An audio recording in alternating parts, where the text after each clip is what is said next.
Happy Friday, everyone. On today's show, we've got a Bruins President's Trophy to celebrate. Vegas clinches a playoff spot, and McDavid keeps McDaviding, as well as some other guys trying to hit that 100-point mark, plus the weekend slate of games and their playoff implications, all on today's Locked On NHL.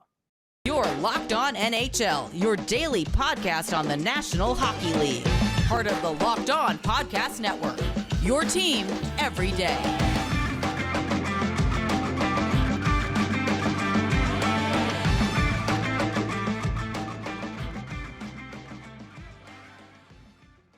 Hello, everyone, and welcome to Locked On NHL for Friday, March 31st. I am Rachel Donner from Locked On Flyers. I'm on Twitter at rmiriam. I'm here, as always, with Gil Martin of Locked On Islanders. You can find him on Twitter at IceWarsNYR, Thanks for making Locked On NHL your first listen every day. We're free and available on all your favorite podcasting platforms. Plus, you can watch us over on YouTube here on the Locked On Podcast Network, your team every day. How we doing, Gil?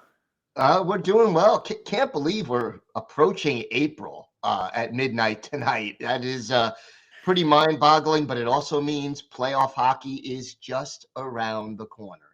Yeah, not even a full month of hockey for the regular season left starting this weekend. And with the end of the season approaching, we're getting more and more clarity on the playoff picture, as well as an early clinch for the Boston Bruins of the President's Trophy.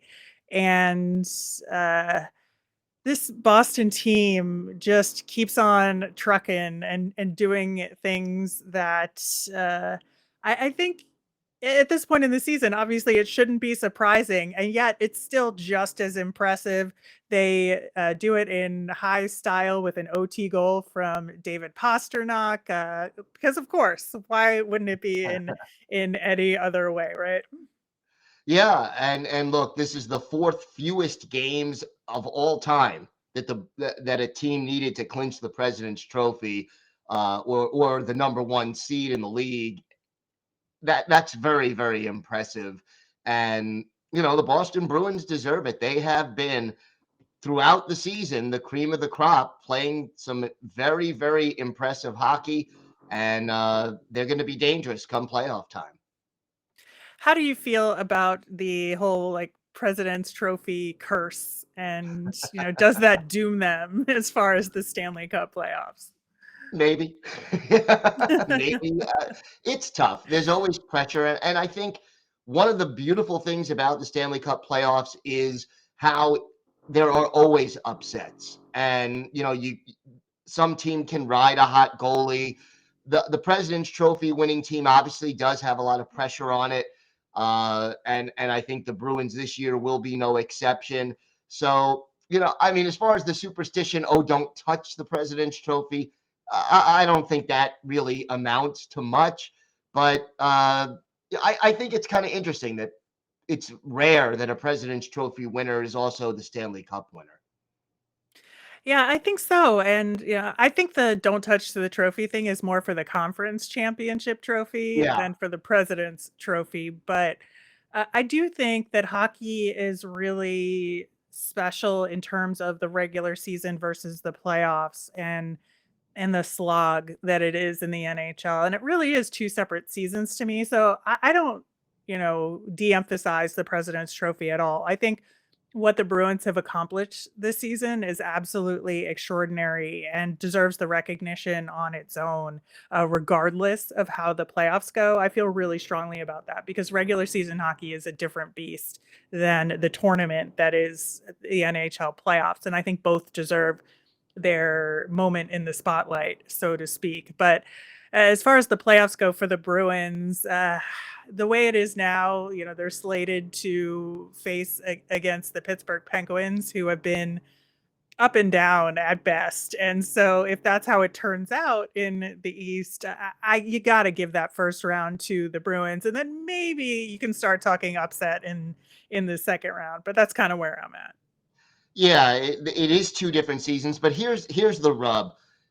How do fans feel if their team wins the President's Trophy and gets eliminated in the first round or second round of the playoffs? I mean, that'll always be, yeah, it was a great season, but and then your voice trails off, and you don't know what to say because there's that little edge of disappointment. It's a great accomplishment, don't get me wrong, but it leaves a hollow feeling in most fans' minds if their team then doesn't go out and at least make a very long playoff run. Well, one of the other teams that are trying to make a long playoff run are the Vegas Golden Knights, who have become the first Western Conference team to clinch the playoffs after, I believe, it's 5 teams in the East that clinched a playoff spot. So, obviously the West has been a little bit more difficult in terms of trying to get into the playoffs, but fifth time in 6 seasons for the Vegas Golden Knights. And that is impressive, especially when you think about how they manage their roster and using LTIR and trading away guys that you didn't think they would. And they're very much a, churn and burn kind of management style. And it is an impressive thing to keep this going. It is. And look, your first 6 seasons in the league, 5 playoff berths, that is impressive. They do it ironically after losing in overtime to the San Jose Sharks. So that was a little ironic. Got a little help from the Penguins beating the Preds. But, Right. congratulations to the Vegas Golden Knights. And they are going to be one of the big contenders in the West when we enter the playoffs. If they can get goaltending, they can beat anybody. Yeah, and right now they would match up against the Winnipeg Jets, who are kind of struggling to maintain their playoff position. We'll get into that a little bit later in the show as well. But you got to look at Vegas as definitely one of the top contenders out west. There's other teams that want to challenge them. One of Yes. them is the Edmonton Oilers, and they're doing so on the backs of who else but Connor McDavid, who has now hit the 300 career goal plateau. And, like I said in the intro, McDavid just keeps McDaviding, and enjoying every single milestone he has reached this season. He was so fast to 100 points for the season. He is above the 60 goal mark now. And you just can't help but want to watch Oilers games just to see what he does next. Yeah, he is just unbelievable to watch, and the Oilers, when their offense is clicking, they are just very entertaining. But for McDavid, I mean, just unbelievable. 300 goals in 563 games, and he has 841 points in those 563 games. That is just an unbelievable pace. And, Hall of Fame, here he comes. It's just a question of how high on the all time lists he's going to end up. Yeah, and Evan Sporer over on Twitter did the splits for McDavid's 300 goals in terms of how he got to each 100 goals. So for the first 100 goals, it took him 230 games. The next 100 goals, 181 games. And then this last 100 goals, 152 games. So, how long is it going to take him to get to 400? About 60 more games. Yeah. He is just on fire. And Let's he say, just keeps playing better. 140 goals. I Yeah. put money on. So and look, he's in his prime right now. This is probably, the next couple of years are probably going to be the best statistical years of his career. And as a hockey fan, just sit back and enjoy watching what this man can do.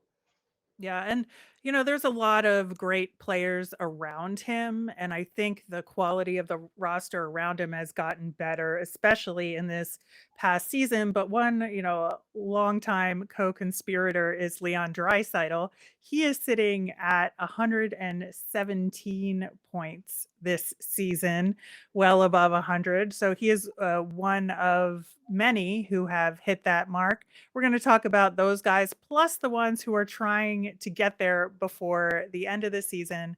coming up next. And today's episode is brought to you by FanDuel. The tournament is heating up, and there's no better place to get in on the action than FanDuel, America's #1 sports book. That's because right now, FanDuel is giving new customers a no-sweat first bet up to $1,000. That's up to $1,000 back in bonus bets if your first bet doesn't win. Just go to FanDuel.com/locked-on and sign up today to claim your no-sweat first bet.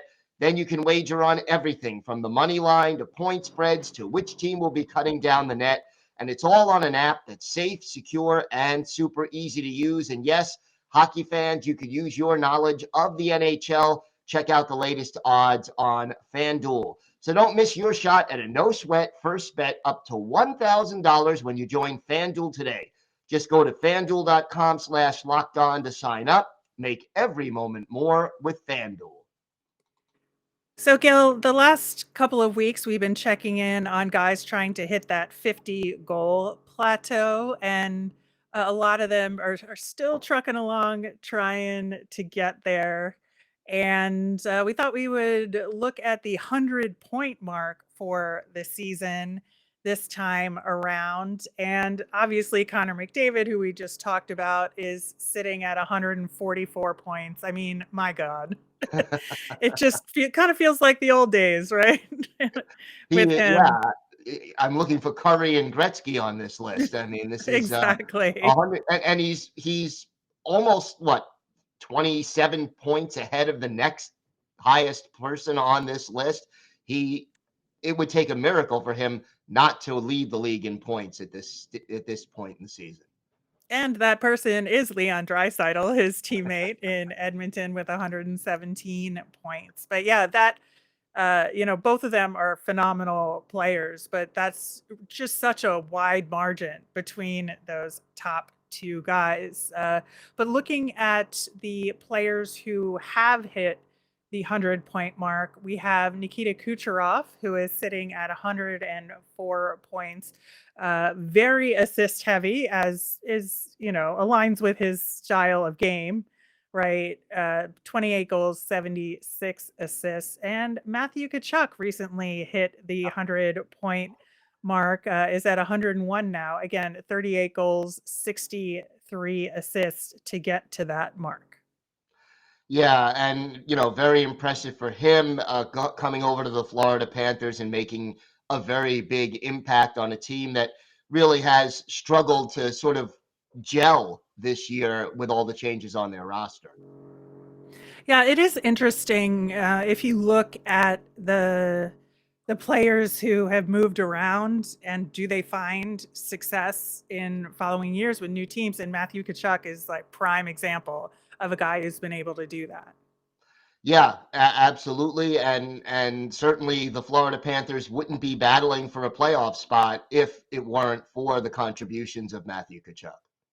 Yeah, interestingly, our President's Trophy winners, obviously one of the things that they're known for is getting contributions up and down the lineup. And David Pastrnak is sitting right at the 99-point mark. So I'm going to go out on a huge limb here and say I think he gets to 100 points this season. Yeah, one more point in the last, 7 games or so. Yeah, I think he'll get there. Yeah, I think so too. And then, we're still obviously in our top 10 points getters, and we are already at our third Edmonton Oiler. And Ryan Nugent-Hopkins sitting at 96 points. And I really do think he has a shot at it. Yeah, 4 points in 6 games. Not a give me, but I think that, considering all the power play time he gets and considering his consistent production over the course of the year, odds are he gets the 4 points.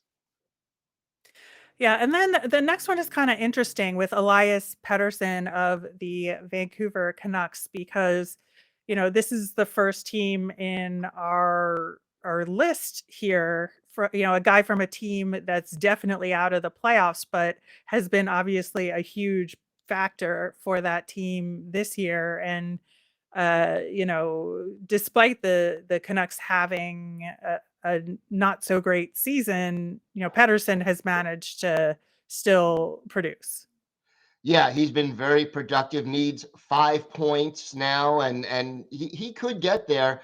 Uh, and that's always sort of bittersweet when your team is struggling, but you're having a great season.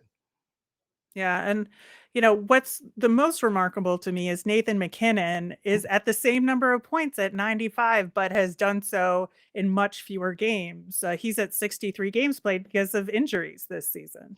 Yeah, McKinnon just keeps on going, and you sort of wonder where the Avalanche would have been had he been able to stay healthy all season. 95 points, he needs 5 more. I think McKinnon gets it. Yeah, I also think Mitch Marner has a shot at it too with 95 points. I think he's like the last one that on the list, if you just sort him in a point order, I think he's the last one on the list that has a shot at the 100 points. There are so many talented players on the Toronto Maple Leafs, and that'll certainly help him have a better chance of getting to that 100-point mark. Yeah, I think so too. And it is fascinating to look at last season and kind of look at the names that are consistent and guys that aren't in this contention. We talked about Matthew Tkachuk. He finished up last season with 104 points, so able to make that transition. But you look at other guys who switched teams. Johnny Gaudreau was at 115 points last season in Calgary and isn't quite there this season with Columbus. And but again, you have McDavid and Draisaitl up there. Austin Matthews isn't up there this season like he was. Steven Stamkos had over 100 points last season. And unfortunately, Kirill Kaprizov, who had 108 points last season, he's out injured. So obviously there's a good reason for that. But the list looks, somewhat the same, but also remarkably different between last season and this season. Yeah, and I think that's good for hockey that it's not all the same players. You want to see some new guys come up and challenge and reach the milestone. And look, players have to deal with injuries, changing teams, the team around them isn't as good, or their play just falls off. But the truly great ones do it more often than not, obviously. And uh, seeing some of these familiar names up there speaks volumes about how good these players are and how consistent they are. Yeah, and kind of the interesting thing to me, so McDavid last season had 123 points, right? And right now, Leon Draisaitl is sitting at 117 points for the season. And does Leon Draisaitl this year pass McDavid's total from last year and still not even come close to the Yeah. points total champion of the year? Yeah, very, very, very possible. I wanted to just mention Erik Karlsson, the highest defenseman on this list. He Oh has yeah. 91 points, so he needs 9 points in his last 7 games to get that mark. It won't be easy, but 1 or 2 big games, and he could reach it. And to have a defenseman get 100 points in this day and age would just be so impressive. Yeah, I think so as well. I'm rooting for most of these guys. I'll leave it to y'all to guess which ones I may or may not be rooting for. No, they're all my children equally, and I love them as such. So, in order to do it, they'll have to play some games, and we've got some great ones happening this weekend with some big playoff implications, and we will run those down for you coming up next. All right, Gil. So we're starting off this weekend with a bang in the playoff race and just two unassuming games on a Friday night: Detroit at Winnipeg and Calgary at Vancouver. But both of these games are huge because if the Flames win against Vancouver and the Jets lose to the Red Wings, that'll get them tied in the standings with 6 games to go. Yeah, it's it's dramatic times right now in the Western playoff race. And, Winnipeg has been struggling. They've been up and down. And Calgary also, they'll go through a few games where they look like they could beat any team in the league. And then they go through a few game stretch where they can't seem to get out of their own way. One of these teams is likely to make the playoffs, and Friday's games will go a long way toward, determining who's in the driver's seat. Yeah, it is going to be a big night for NHL games with playoff implications tonight. Even though there's only 4 games on the schedule, the other 2 games are less important. But if the Rangers are looking to sort of clinch that top 3 spot in the division, they can do that with a win tonight against the Sabres. Looking at Saturday, there is a ton of games going on. And, we talked about Nashville last week being in sort of the last gasps of wanting to do things to make the playoffs. And that's kind of where we're at right now. They're down to, only a 13% chance to get a wild card spot. So they got to win versus St. Louis on Saturday. And then a very interesting matchup later in the afternoon, Boston at Pittsburgh. And, we mentioned that was the potential first round matchup right there. Hmm. And so I think, Pittsburgh obviously wanting to maintain their position and stay in the playoff hunt, but Boston wants to send a message that even if you do, we're here for you. Yeah, they do. And I wonder if winning the President's Trophy with this many games left, how does Boston handle that emotionally? You don't want to take your foot off the gas.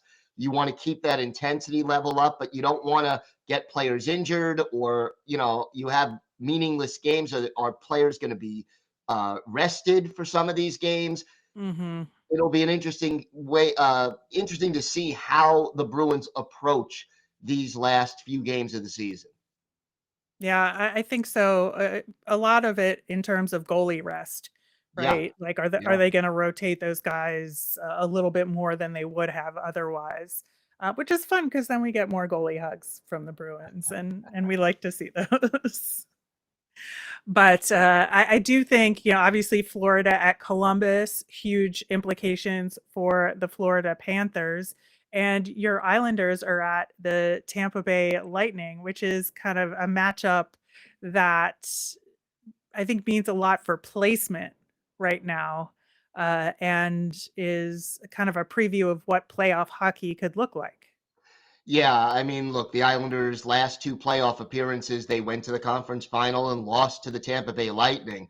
So there's certainly no love lost between these two teams. But realistically, this is a tough weekend schedule-wise for the Islanders. They've got Tampa Bay Saturday and Carolina Sunday, both on the road. They really need to get 2 points out of those 2 games, I think, to sort of maintain their hold on the first wild card spot and then avoid Boston in the first round in the process. Right. And I think that Dallas at Colorado is going to be another huge matchup at night on maybe an appropriate April Fool's Day. I don't know how you want to how you Yeah, want I to mean, call that one. yeah, look, these 2 teams, as of right now, are even in the standings with 94 points. So certainly for positioning in the division and in the Western Conference, these are important games, and home ice advantage may ultimately be on the line.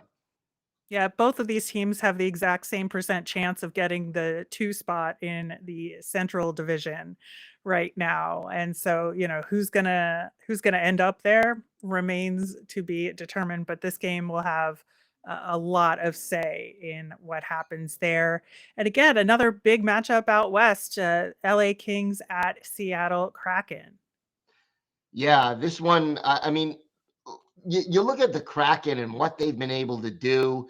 And right now they're sitting in the first wild card spot in their second ever season, trying to clinch that playoff spot. Uh, just obviously a big game for them. And you look at the standings where the Kings are, and that they are fighting still to try to catch the Golden Knights, and it this game means a lot to both teams, and it'll be interesting to see whether or not Seattle pulls this one off at home. They've struggled at home, which is a little bit surprising. They're a much better road team than home team this year. Yeah, that has been an interesting thing to watch all season long. And then I think one of the most fun games of the night should be Minnesota at Vegas, your two Western Conference division leaders as of now. And that should be some really good hockey.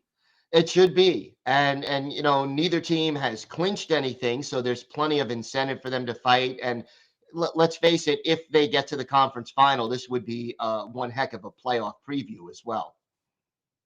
Yeah, I think so too. So, yeah, absolute stacked lineup of games on April Fool's Day. Things calm down a little bit on Sunday, but there are more games than usual this Sunday, I would say. And the Islanders at Carolina stands out to me, especially because the Islanders will be coming off, on a back to back here. And that is the current matchup if things stay as they currently are right now for the first round of the playoffs. Yeah, and Carolina, they have been struggling a little bit lately. They're dealing with a lot of injuries, and you just sort of wonder if they can hold off New Jersey and win the division. Lots of incentive there. We talked a little bit already about what the Islanders need to do, so should be some good hockey, and both teams playing on the second part of a back-to-back. Yep. So that will be a tough one. And then Winnipeg, like we've talked about, who's struggling to really keep their position, is going to face a very difficult New Jersey Devils team on Sunday as well. So I think, that will be a good test for them. That'll be a very good test. It's in Winnipeg, which certainly helps the Jets. And the Devils are trying to catch the Canes. They're not that far behind, although Carolina, I believe, still has a game in hand. But Devils, young team, and you sort of get the feeling that they're going to go for it and try to catch Carolina. And as you said, Winnipeg desperately needs the points. So very entertaining game coming up on Sunday night. Yeah. Anything else going on this weekend that you've got your eye on? Well, how about your Flyers and the Penguins? Just the rivalry of that game is entertaining, and we know the Penguins need the points as well. Yeah, it's interesting because Flyers, I don't know, man. The Flyers are winning or getting points. They've got points in every one of their last 7 games as, the lottery approaches. But so it's been kind of a mixed blessing. But some of the young guys have been playing well, and to go into Pittsburgh and to try and derail what Pittsburgh is doing is always a good time. So yeah, it should be a good one. I'm actually attending that game, so it should be a lot of fun. Enjoy it. Enjoy it. That's a great rivalry too. It maybe doesn't get as much publicity as the Battle of Alberta or some of the other rivalries, but it's a great rivalry going all the way back to the early days of these two franchises. Yeah, absolutely. All right, that will do it for today's show. Thank you so much for listening. Gil will be back on Monday, as he does each and every week, talking to hosts from around Locked On NHL with the latest stories on their teams. And we will both be back next Friday to recap the week that was. Thanks for making Locked On NHL your first listen today. Now make your next listen Game to Game NHL. It's every moment, every top performance, every result. They cover every game from across the NHL with local analysis that only Locked On can deliver. It's right here in your Locked On NHL feed, anywhere you get your podcasts. Have a great weekend, everybody.